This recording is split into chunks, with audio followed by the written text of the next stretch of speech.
Isabelle, qu'on mange parfois sans vraiment avoir faim. Souvent. Alors, ça dépend des gens, mais en tout cas, il y a beaucoup de personnes qui ont pris cette habitude en plus, hein, parce que souvent c'est une habitude qui est prise depuis des années, où on va manger parce qu'on s'ennuie, par exemple, ça occupe. Et aussi, parfois, ça peut partir d'une faim réelle, mais comme c'est gourmand, comme ça fait du bien, comme c'est doudou, et on va en manger plus au niveau des quantités aussi.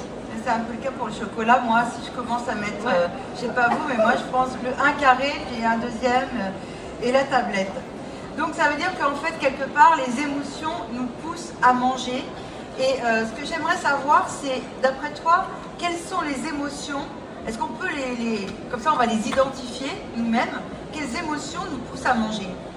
Alors moi j'en ai, dans ce livre-là, c'est vraiment un livre qui vous permet en fait de prendre conscience de, pour vous, quelles sont les émotions en particulier qui vont vous faire manger davantage. Et moi j'en ai identifié plusieurs. Il y a bien sûr le stress et la fatigue. Pour moi c'est vraiment les deux gros déclencheurs. C'est ce qu'il y a de plus fréquent, mais après il y a d'autres émotions comme la colère, la frustration. La frustration, c'est assez fréquent aussi, des personnes qui veulent perdre du poids, qui ont tendance à avoir un repas un peu régime le midi et qui du coup vont craquer sur du chocolat l'après-midi. Il va y avoir aussi l'ennui, il va y avoir la solitude. Voilà, il y a tout un tas d'émotions qui vont avoir tendance à vous faire craquer davantage.